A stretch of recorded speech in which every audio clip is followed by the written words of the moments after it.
Programme timeline से गॾु आऊं आहियां असद मुमताज़। नज़रीन इत्तेहाद जे अहम इजलास जी सदारत कंदे वज़ीर आज़म पाकिस्तान जनाब मियां शहबाज शरीफ़ चयो आहे त अदालत जो कमु सालसी या पंचायत करणु आहे। अदालत जो कमु आइन ऐं कानून ते अमल करणु आहे। हीअ को सॼे मुल्क में हिकु दफ़ो हिकु ई वक़्त ते चूंड करण लाइ सुप्रीम कोर्ट जेका मोहलत ॾिनी हुई उहा अॼु पूरी पई थिए। सियासी पार्टियुनि में इतफ़ाक़ न थी सघियो आहे। सुभाणे फ़ैसिलो कहिड़ो ईंदो अॼु प्रोग्राम जे हिसे में असां इन ते ई ॻाल्हाईंदासीं। गॾो गॾु ॻाल्हाईंदासीं त वज़ीर ख़ज़ाना जनाब इसहाक़ डार साहिबु क़ौमी असैम्बली खे ख़िताबु कंदे चयो आहे त अदालत जे हुकुम ते पैसा नथा ॾेई सघूं। अदालत चयो त 27 अप्रैल ते 21 अरब रुपया इलेक्शन कमीशन खे जारी करणा ऐं अॼु इसहाक़ डार साहिबु चयो आहे त वधीक 14 अरब रुपया वधीक इलेक्शन कमीशन घुरे थी पई। यानी टोटल लॻभॻि 35 अरब हुकूमत खे ॾियणा आहिनि। लॻे ईअं थो पियो त ॼण हिकु ई वक़्त ते चूंड वारो मामिलो बि हाणे थींदे नज़र न पियो अचे, न अक्टूबर न वरी मई।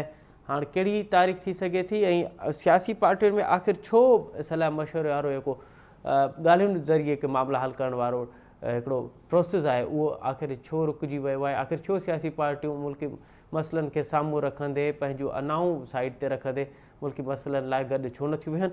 हिननि तमामु मौज़ुअनि ते ॻाल्हाईंदासीं। हिन असांखे प्रोग्राम में जॉइन कयो आहे पीपल्स पार्टी जो मरकज़ी अॻवान ऐं अॻूणो सेनेटर जनाब ज्ञानचंद साहिबु। ऐं असांखे जॉइन कंदो तहरीक इंसाफ़ जो मरकज़ी अॻवान क़ौमी असैम्बली जो मेंबर जनाब जय प्रकाश साहिबु।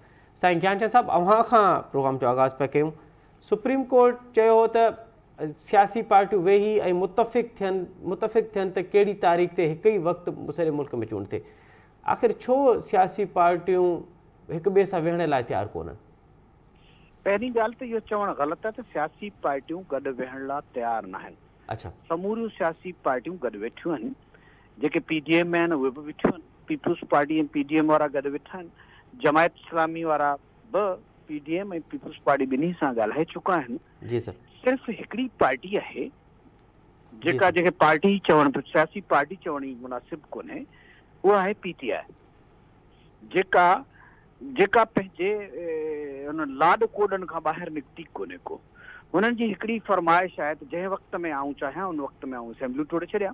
जी सर। जंहिं वक़्त में आऊं चाहियां उन वक़्त में इलेक्शनूं करारायां। जंहिं वक़्त में आऊं चाहियां कोर्ट में वञा। जंहिं वक़्त में चाहियां कोर्ट जे दरवाज़े ते बीही चवां त भई आऊं हेठि कोन लहंदुसि, मूंखे हाज़िरी वठणी हुजे त हिते वठी वञो। सो इन क़िस्म जो जेको रवैयो आहे उसजो बहरान जो बुनियादु इहो आहे।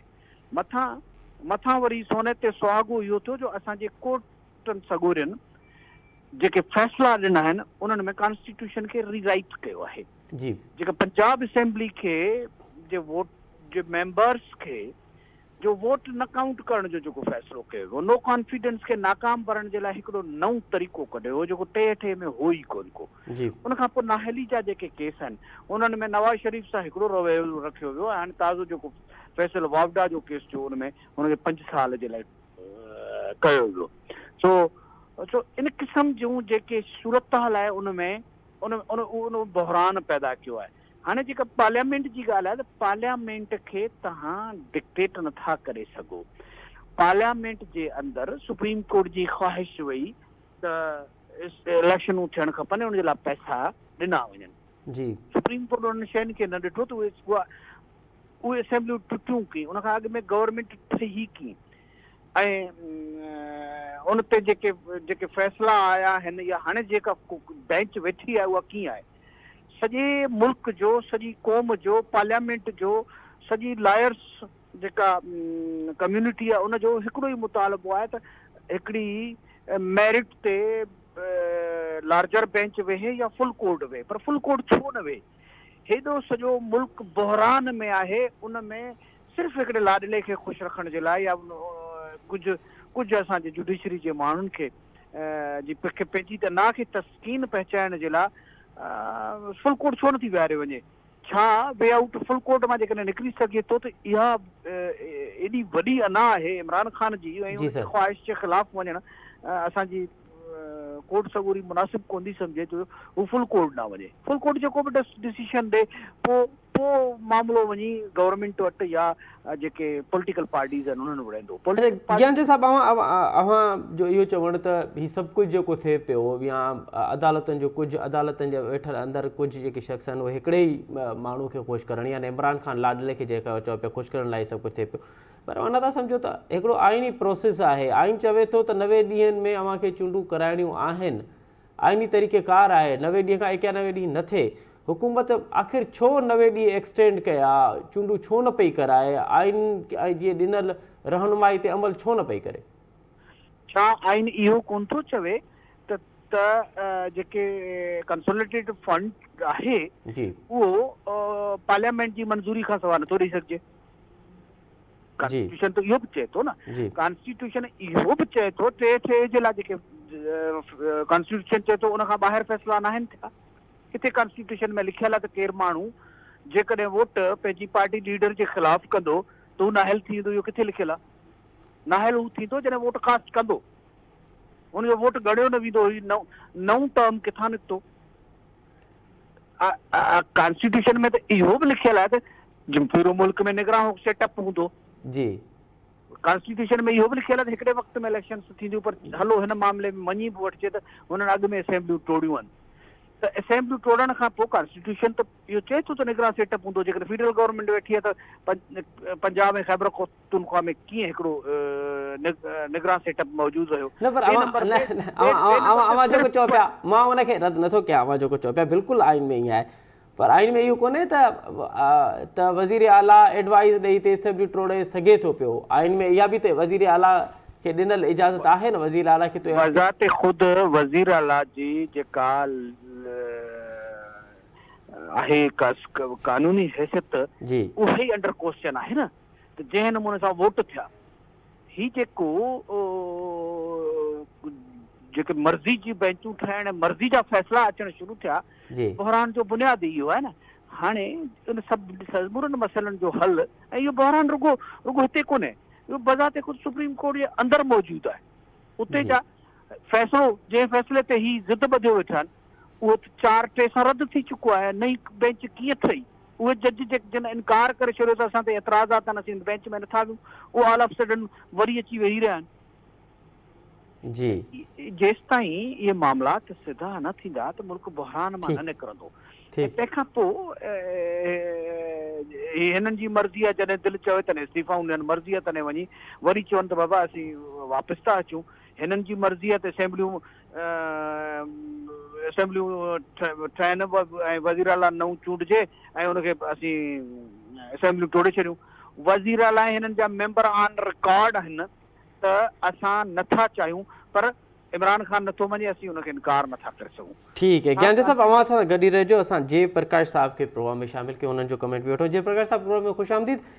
आख़िर छो सियासी पार्टियूं पाण में नथियूं वेहनि? छा PTI जी जेका मरकज़ी लीडरशिप आहे उहा छो मुस्लिम लीग नून ऐं पीपल्स पार्टी सां वेहण लाइ तयारु कोन्हे? हिकु पासे ॾिसूं था पिया मुल्क में आइनी, सियासी, मुआशी ऐं हर तरह जो बहरान में वरितल आहे, ॿिए पासे सियासी पार्टियूं पंहिंजूं अनाऊं नथियूं छॾनि, आख़िर ईअं छो आहे? अदा मूंखे हिकिड़ो हिन में ऑब्जेक्शन आहे त सियासी पार्टियूं न चओ, रुगो इमरान खान चओ, छो नथो वेहे? अच्छा अच्छा, जी जी जय प्रकाश साहब, अवां मूंखे ॿुधो पिया? मुंहिंजो आवाज़ु अवां ताईं अचे पियो सर? अच्छा, जय प्रकाश साहब वटि असांजो आवाज़ु न पियो वञे। जीअं ई असांजो आवाज़ु उन ताईं बहाल, कम्युनिकेशन बहाल थींदी त असां हुनखां उनजो कमेंट ज़रूरु वठंदासीं। अच्छा, पंहिंजो ज्ञान साहब, अव्हां सॼे मामले जो जेको ज़िम्मेवारु आहे उहो हिकिड़े शख़्स खे ॾियो था पिया। छा ही सॼो सिस्टम जेको आहे उहो हिकिड़े शख़्स जे ताबे आहे? छा ही सॼे सिस्टम खे हिकिड़े शख़्स जे असर हेठि आहे? जो ईअं चइजे त इमरान खान ई तमामु मसइलनि जो जड़ आहे, अगरि इमरान खान साइड ते थींदो त छा मसइला हल थी वेंदा? न, इमरान खान हिन सॼी तबाही जो कारण हू आहे। हिन सॼी तबाही में हुन इमरान खान छा वेठो चवे? जी, हिकिड़े ॾींहुं इमरान खान चए थो त अमरीकी साज़िश सां मूंखे कढियो वियो, ही सभु जेको सो उते जा न। ॿिए ॾींहुं हुनखे लंडन प्लान थो नज़र अचे। टे ॾींहुं हिनखे जेके उहा इंजेक्शन जंहिंमां हिनखे हुरूं नज़र ईंदियूं, हाणे उहा इंजेक्शन शायदि हिन मटाई आहे या उन इंजेक्शन डेट एक्सपायर थी वई आहे, जो हिनखे हाणे रुगो साज़िशूं थो नज़र अचे। कॾहिं बाजवा जूं साज़िशूं थो नज़र अचनि, हिकिड़े ॾींहुं बाजवा जी साज़िश थी नज़र अचे, चए थो मुंहिंजे पुठी में खंजर हयूं, ॿिए ॾींहुं थो चए त मूं बाजवा जे चवण ते असेंबलियूं टोड़ियूं। जी, हाणे इन क़िस्म जी जंहिंजी ज़हनी कैफ़ियत हुजे, उन माण्हू खे कंध ते चाढ़ण त बहरान त पैदा थियणा आहिनि।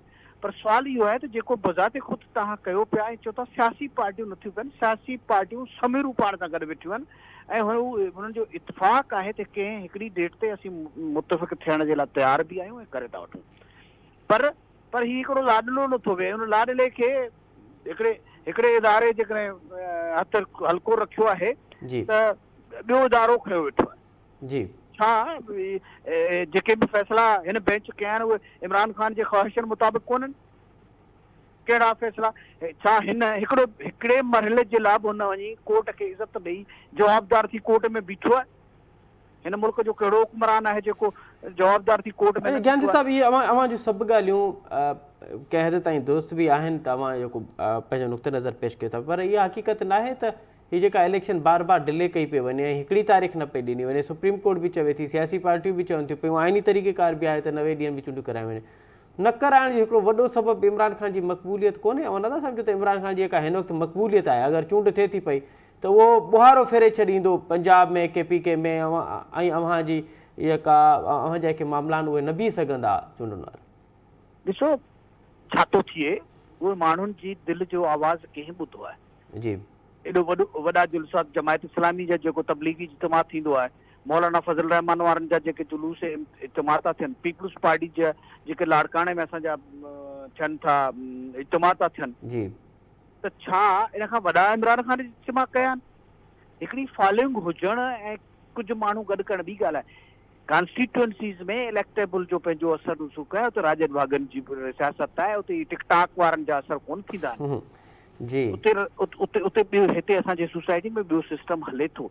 सो इमरान ख़ान नाकाम थी चुको आहे, हिन में को शक कोन रहियो आहे। ठीकु आहे, सिर्फ़ु ऐं सिर्फ़ु इहो आहे तव्हां चओ पिया त इमरान ख़ान जेकॾहिं हिकिड़ी तारीख़ ते राज़ी थी वञे ठीकु सर, ऐं उहो नवंबर जी दिसंबर जी हुजे त जुडिशरी खे असांजी सुप्रीम कोर्ट खे को एतिराज़ कोन्हे। वॾी पर इमरान ख़ान राज़ी नथो थिए त पोइ 14 में हिते थींदियूं, वॾी पोइ महिरबानी, 90 ॾींहं लागू था थियनि। इहा तमामु हिकिड़ी वॾी महिरबानी ज्ञानचंद साहब। नाज़रीन, असां कोशिशि कईसीं त जे प्रकाश साहब खे बि प्रोग्राम में कयूं, उन्हनि असां सां कमिटमेंट बि कई, पर कंहिं कम्युनिकेशन गैप जे करे उन प्रोग्राम में शामिल न थी सघिया। प्रोग्राम में हिते वठूं था नंढी साई, ऐं साई खां पोइ वरी आइनी मामलनि ते ॻाल्हाईंदासीं त छा केयर टेकर सेटअप बजट पेश करे सघे थो पियो, ऐं छा अगरि केयर टेकर सेटअप बि रहंदो त पोइ बजट जो तरीक़ेकार कीअं रहंदो, हिन ते तफ़सीली ॻाल्हाईंदासीं। पर पहिरियों वठूं था नंढी साई खां पोइ प्रोग्राम में ॿीहर हाज़िर थींदासीं।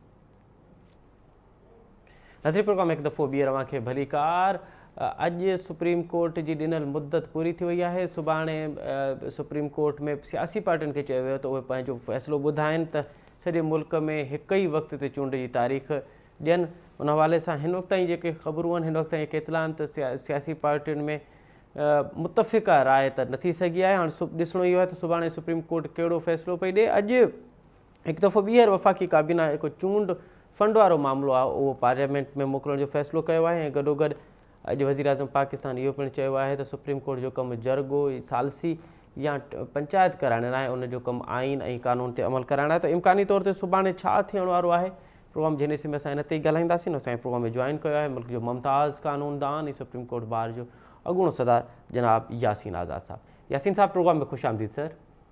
Thank you sir. यासीन साहब, आज वज़ीर आज़म ने तो कहा है कि पंचायत और सालसी का किरदार सालसी का नहीं है सुप्रीम कोर्ट का, लेकिन बार बार ये सुप्रीम कोर्ट कहती रही है कि आप अपने मामलात खुद सॉल्व करें और ये सियासी मामलात जो हैं ये खुद सियासी पार्टियां बैठ के मामलात हल करें।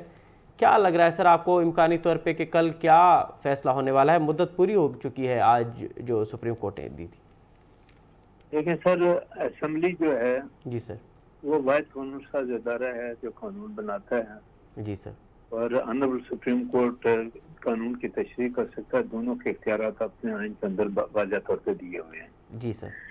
अब जो सूरत हाल है इस वक्त जो बन रही है उसके मुताबिक जो सूरत हाल सामने आई है, हम वकला बरादरी ने एक्चुअली वक्तन फक्तन ऑनरेबल चीफ जस्टिस साहब के सामने पेश भी हुए।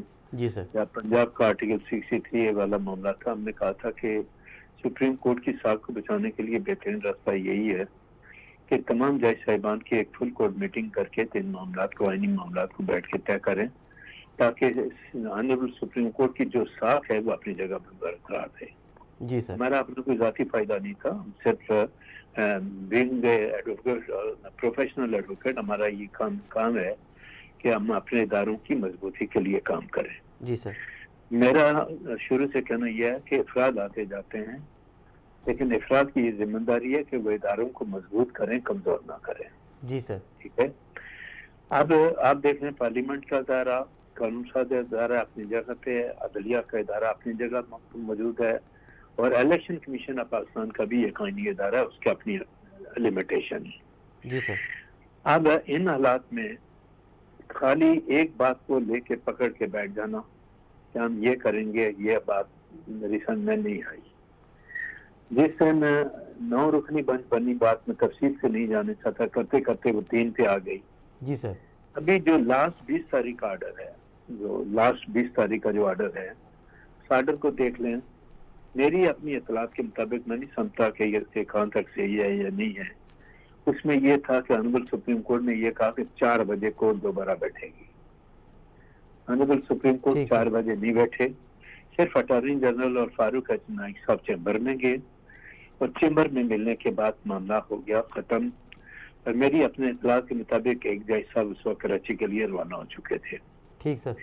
अब वो जो ऑर्डर है दस्तखत तीनों के हैं, मैं कोई बात करने के लिए तैयार नहीं हूँ, लेकिन सिंपल क्वेश्चन ये है कि पार्लियामेंट का इदारा जब मौजूद है, आप पार्लियामेंट के इदारे को कहते हैं यूं नहीं करें, यूं करें, यूं करें, आप डायरेक्शन पे डायरेक्शन दे रहे हैं। क्या यही पार्लियामेंट का इदारा आपको कहेगा जी आईनी तौर पर आप ये गलत कर रहे हैं? जिस तरह आज आपने देखा होगा कि कौमी असम्बली के इजलास में जो स्पीकर हजरात उनकी जो तकरीरें हैं जी, वो इतनी खुल के तकरीरें हो रही हैं कि आप उसका तस्वर भी नहीं कर सकते। जाहिर है कि पार्लियामेंट के अंदर जो कुछ वो कहते हैं लीगली वो भी प्रोटेक्टेड हैं, उनके खिलाफ कोई कानून अप्लाई नहीं किया कर सकते। बिल्कुल सही। अब इन हालात में मेरे नजदीक मैं तो सिर्फ एक अपील करता हूँ कि हर इदारे के लिए अपनी आईनी हदूद मुकर्रर है। खुदा के लिए इदारे एक दूसरे के मामला में मुदाखलत करना बंद कर दें, हर इदारे को अपने हिसाब से चलने दें। पिछले कई सालों से आपको पता है कि इलेक्शन जो होता था कौमी और सूबाई असम्बली का इलेक्शन तकरीबन एक साथ होता था। जी सर। उसका कंसेप्ट शायद ये था कि एक जमाने में आपको पता है सूबाई असम्बली का इलेक्शन अलग हुआ, कौमी का अलग हुआ, तो सूबाई का रिजल्ट फिर अफेक्ट करता है कौमी असम्बली के इलेक्शन को। जी सर। बाद में ये फैसला ये हुआ कि ये इलेक्शन एक ही दिन में होना चाहिए। जी सर। मैं भी ये कहता हूँ कि एक दिन में होना चाहिए इलेक्शन। आप जो 90 डेज की रट लगाए हुए, 90 डेज तो गुजर गया ना सर। अच्छा भाई, जी बिल्कुल सही कह रहे हैं, बिल्कुल सही कह रहे हैं यासीन साहब कतई कलामी माफ सर, बड़े माजरत के साथ। सर यासीन साहब, ये जो आपने जो अभी तक तज्जिया किया है, अब तक हम देख रहे हैं, फिर हल क्या है? क्या कुछ कानूनदानों का ये भी कहना है कि क्योंकि ये आइनी बहरान इतना शिद्दत अख्तियार कर चुका है और कई जगह पे आइन खामोश भी है, सो एक मरतबा फिर आपको जो असम्बलियाँ टूटी हैं उनको बहाल कर दे, मामलात हल हो जाएंगे? क्या आप भी इस नुक्ते नज़र से मुत्तफिक हैं कि दोबारा ये जो दो असम्बलियाँ टूटी गई थी, अब वो कैसे टूटी गई उसको नहीं जाते हम, क्या इनका बहाली, इन दोनों असम्बलियों की बहाली ही ये तमाम मामले का हल है? सर देखिए, दोनों असम्बलियों को आईनी तौर पर डिसॉल्व किया गया ना सर। जी सर। और जस्टिस अतहर मंडुल्लाह साहब ने ये अपने पहले दिन की प्रोसीडिंग में ये कहा था कि हमें एक ये पॉइंट बना लेना चाहिए कि आए हम देखें कि ये जो असेंबलियां तोड़ी गई ये कानून और आइन के मुताबिक सही तोड़ी गई या गलत तोड़ी गई। बिल्कुल सही। उस पर किसी ने कोई तवज्जो नहीं दी। मेरा अपना जाती मौक़िफ़ यह है कि कौमी असम्बली मसलन सूबाई असम्बली जो पंजाब की है वो 12.5 करोड़ आवाम की नुमाइंदा असेंबली थी। ठीक है सर, सही सर। आप वन मैन ने जब अपने असेंबली एक दिन पहले पंजाब का चीफ मिनिस्टर एतमाद का वोट लेता है और दूसरे दिन एक आदमी की खुशनुदी के लिए असेंबली को तोड़ देता है, उस ऑर्डर को देख ले, एक लाइन का ऑर्डर है जो पंजाब असेंबली को तोड़ा गया। क्या पंजाब असेंबली और केपीके की असेंबली दोनों डिसॉल्व नहीं हुई? या दोनों असेंबली है तो अगर पंजाब के लिए आर्टिकल 224 करता है 90 डेज की रिक्वायरमेंट है, सही सर, केपीके के लिए नहीं है क्या? सारा जोर पंजाब पे क्यों है? केपीके की सुप्रीम कोर्ट क्यों नहीं बात कर रहा, क्यों नहीं डायरेक्शन दे रहा? आज आप कहते हैं जी वो मामला पेशावर हाई कोर्ट में चला गया, तो पंजाब का भी तो मामला लाहौर हाई कोर्ट में था। सर ये सर अगर मैं आपसे मालूम करूं कि पंजाब ही क्यों ज़ेरे नज़र है, बाकी सूबे और बाकी स्पेशली केपीके की जो सूबाई है वो ज़ेरे नज़र क्यों नहीं है सर, ज़ेरे बहस क्यों नहीं है, पंजाब ही क्यों सर? देखिए, यही मैं कह रहा हूँ कि आइन का आर्टिकल 224 जो है वो तमाम सूबाई असम्बलियों के लिए और कौमी के लिए है। जी सर। असेंबलियां अगर अपना टाइम पीरियड पूरा करने के बाद डिजॉल्व होती हैं तो इलेक्शन 60 दिन के अंदर होगा। असेंबली कोई अगर वक्त से पहले डिजॉल्व होती है तो 90 दिन में होगा। Right sir? ठीक सर। अब दोनों का टाइम पीरियड अपना अलग अलग है। कल कौमी असेंबली और दोनों सूबाई असेंबलियां अगर अपनी मुद्दत पूरी करेंगी तो वह इलेक्शन 60 दिन के अंदर होगा। ठीक सर। पंजाब की और ये दोनों असेंबलियां जो है ना खुद आईनी तौर पर डिजॉल्व हुई है। ऑनरेबल सुप्रीम कोर्ट ने कह दिया डिजॉल्व हो गई, डिजॉल्व हो गई, उस पर तो कोई मामला ही नहीं है। केयर टेकर गवर्नमेंट डिजॉल्व होने की वजह से बनी है। ठीक केयर सर। टेकर गवर्नमेंट का क्या कंसेप्ट है? तो वो जब आ जाएगी तो उस सूबाई असेंबली का इलेक्शन जब तक मुकम्मल होके लोग इलेक्ट होके दोबारा पार्लियामेंट के अंदर नहीं आएंगे उस वक्त वो केयर टेकर गवर्नमेंट कंटिन्यू करेगी, क्योंकि जब नई पार्लियामेंट वजूद में आएगी, नए चीफ मिनिस्टर का इलेक्शन होगा या चीफ मिनिस्टर बन जाएगा तो केयर टेकर चीफ मिनिस्टर अपने घर को चला जाएगा अपनी पूरी कैबिनेट के साथ। सही सर। अब जो क्या मेरे आइन में मेरे जितने लीगल एक्सपर्ट हैं कोई बता सकता है कि कहीं लिखा हुआ है कि 90 डेज गुजरने के बाद केयर टेकर गवर्नमेंट खत्म हो जाएगी और उससे पुरानी असेंबली दोबारा बहाल हो जाएगी? आइन में कहीं बता दें, मैं मानने के लिए तैयार हूँ। मुझे तो कहीं पढ़ने में ये नहीं आया सर। लेकिन तमाशा बना रहे हैं अपने लेकिन यासीन साहब यहाँ एक और मामला भी है ना, ये क्योंकि ये केयर टेकर सेटअप का जो टेन्योर है और वो उस टाइम पे आया है जहां आपको मई और जून में बजट लाना है दोनों असेंबलियों में। खैर वफाकी हुकूमत में तो पहले नेशनल असेंबली में पहले और उसके बाद सूबाई। अब जब सूबाई असेंबलियां ही नहीं हैं तो क्या बजट वाला मामला सर फिर कैसे हल होगा? क्या केयर टेकर सेटअप के पास ये अख्तियार है कि वो बजट पेश कहाँ करेंगे, पास कहाँ करेंगे? ये मामला कैसे हल होगा सर? सर एक टाइम पीरियड मेरे नजदीक है, आप पूरे साल का बजट नहीं पेश कर सकते। राइट जी सर। लेकिन टाइम पीरियड मसलन आप देख रहे हैं कि बाद नामुसाइद हालात की वजह से मामला आगे पीछे हो गए। राइट जी सर। ऐसी सूरत में एक ज़िमनी किस्म का आप इलेक्शन जो हमारी केयर टेकर गवर्नमेंट है वो फेडरल गवर्नमेंट से एडवाइस के बाद अपने सिस्टम को चलाने के लिए कोई ना कोई तरीका निकालेगी। उसमें फेडरल गवर्नमेंट की एडवाइस अपनी जगह पे शामिल हो जाएगी। लेकिन मेरे नजदीक आइन के अंदर इन तमाम मामलात को जो इन खदशात का आप जिक्र कर रहे हैं मुझे कहीं कोई चीज नजर नहीं आ रही। शायद उस वक्त वो लॉ मेकर के जहन में था ही नहीं कि जब असेंबली डिजॉल्व हो जाएगी तो 90 दिन के अंदर जब केयर टेकर गवर्नमेंट बन जाएगी, इलेक्शन नहीं होंगे जी सर, केयर और बजट का टाइम आ जाएगा तो क्या सूरत हाल होगी, मुझे कहीं इसका हल कोई नजर नहीं आया। यहाँ फिर वो नजरिया जरूरत की बात है कि सिस्टम को चलाने के लिए आपने कोई तरीका कार तय करना है, क्योंकि बगैर बजट के तो आप अपने सिस्टम को तो नहीं चला सकते ना सर। जी सर। तो सवाल पे ये पैदा होता है कि अगर ये इलेक्शन अक्टूबर में होते हैं, जिस तरह आज मरकज भी कहता है कि अक्टूबर में हो जाने चाहिए, तो ऐसी सूरत में फिर आपको कोई टेम्परेरी जो है पंजाब को और केपीके के सिस्टम को चलाने के लिए कोई ना कोई तरीका कार तय करना पड़ेगा बैठकर। सर मिसाल के तौर पे, इम्कानी तौर पे क्या तरीकेकार होगा? असेंबलियां तो है नहीं सर, बजट फिर कहाँ पेश होगा? क्या इसके लिए कोई कानून साजी कर सकता है वफाकी नेशनल असेंबली में? कोई कानून साजी हो सकती है या फिर एग्जीक्यूटिव ऑर्डर पे भी हो सकता है सर ये काम? देखिए मेरे नजदीक जो केयर टेकर गवर्नमेंट बनेगी वो एक जिमनी टाइप का बजट करेगी, जिसका बाद में क्या जब पूरी पार्लियामेंट आ जाएगी तो उसकी अप्रूवल जाके वो फाइनल देंगे मेरे नजदीक। अच्छा, कि वो टेम्परेरी तौर पर जो अपने एक्सपेंसेस करेंगे या एक टेम्परेरी जिमनी बजट सा वो देंगे, वो भी फेडरल गवर्नमेंट की कंसेंट उसमें शामिल होगी। तो ऐसी सूरत में फिर मामला को लेके आपको आगे चलना पड़ेगा। ठीक सर। सर लेकिन इसको ही थोड़ा सा आगे बढ़ाते हैं। कल एक नुक्ता नज़र ये भी है कि वफाकी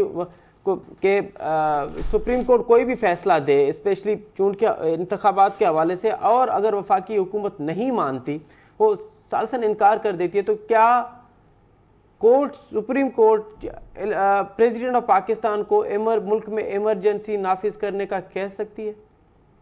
सर मेरे नजदीक आइन में ऐसी कोई गुंजाइश नहीं कल में उसको गौर से पढ़ लें कि उसके लिए उसकी रिक्वायरमेंट बिल्कुल अलग है। और अगर इमरजेंसी नफाज करेंगे तो ऐसी सूरत में फिर आप जो केयर टेकर गवर्नमेंट है जी सर, पूरा मौका देंगे कि वो बजट पेश करें और बजट भी पेश कर सकेंगे। और उस सूरत ऐसी सूरत में इमरजेंसी के नफाज के बाद आप असेंबलियां तो डिजॉल्व नहीं कर सकते, उसके लिए प्राइम मिनिस्टर को एडवाइस करनी पड़ेगी, प्रेसिडेंट को तब डिजॉल्व करेगा। इसी तरह 2 सूबाई असेंबलियों को चीफ मिनिस्टर एडवाइस करेगा तब जाके डिजॉल्व होंगी। ये लीगल कॉम्प्लिकेशन जो है ना, हम बजाय कम करने के हम हर चीज को बढ़ा रहे हैं। और हर पार्टी के लोग क्या करते हैं कि अपनी अपनी पार्टी की राय देते हैं। सबको कहता हूँ कि आइन में जो जो इस वक्त लीगल कॉम्प्लिकेशन आ रही हैं उसके ये हल को कोई बता दें। मेरा आइन तो खामोश है इन मामला में, बहुत सारे मामला हैं। वैसे यासीन साहब, आइन में क्या तरीक़ेकार है? इमरजेंसी कौन किसकी एडवाइस पे नाफिज कर सकता है? अरे आर्टिकल 234 है मेरे ख्याल में और 235 में है। वो बाकायदा मामला पार्लियामेंट में जाएगा, वहां से अप्रूवल हो जाएगी, ये हालात हैं, ये खराब हैं, तब जाके इमरजेंसी नफाज मुमकिन होता है। इतना आसान काम नहीं है, एक मुश्किल काम है। President of Pakistan is nothing, वो कौन ये कांट डू एनी, वो तो प्राइम मिनिस्टर की एडवाइस के बगैर कोई काम नहीं कर सकता।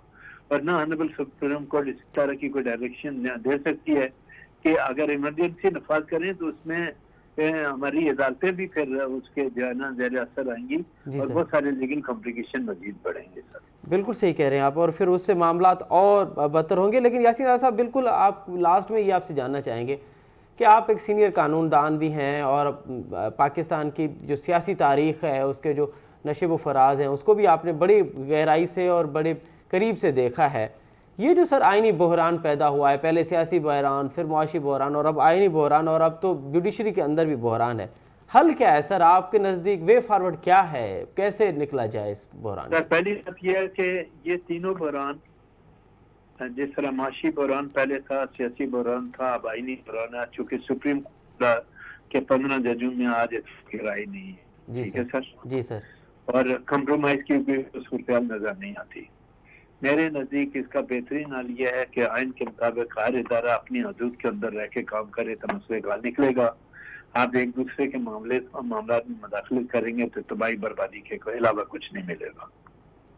बहुत बहुत शुक्रिया यासीन आज़ाद साहब, आपने बड़ा तफसीली तौर पे अपना नुक्ते नज़र पेश किया। नाज़रीन, वहाँ मुल्क के मुमताज़ कानूनदान ऐं सुप्रीम कोर्ट बार जे अॻूणे सदर जनाब यासीन आज़ाद साहब जो मौजूदा करंट आइनी ऐं सियासी बहरान ते उन्हनि जो तजुर्बो ॿुधो। उन्हनि जो चवणु इहो आहे त जेके इदारा आहिनि उहे पंहिंजे पंहिंजे हदनि में रही कमु कनि। ॿी ॻाल्हि इहा त हिकु केयरटेकर सेटअप जे हवाले सां असां उन्हनि खां पुछियोसीं त छा केयरटेकर सेटअप बजट पेश करे सघे थो या पास करे सघे थो, त उन्हनि जो इहो चवणु आहे त आइन हिते ख़ामोश आहे।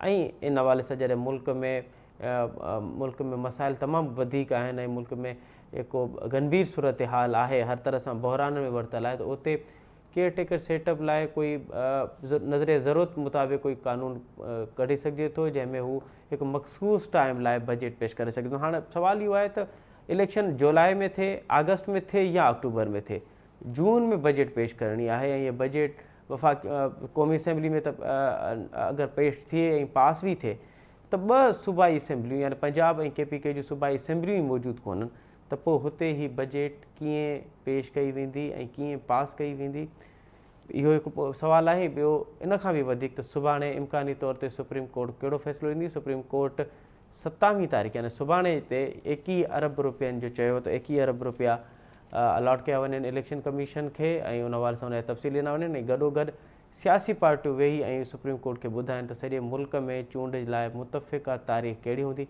हिन वक़्त ताईं त उन ते जेको आहे उहो को मुतफ़िक़ा फ़ैसिलो न थी सघियो आहे। सुभाणे ॾिसजे त सुप्रीम कोर्ट इन हवाले सां छा थी चवे, इहो त सुभाणे ई ख़बर पवंदी। हिते प्रोग्राम जे वक़्तु में पुॼाणी थी थो पहुचे। असद मुमताज़ रेड खे ॾींदा इजाज़त। सदाईं गॾु।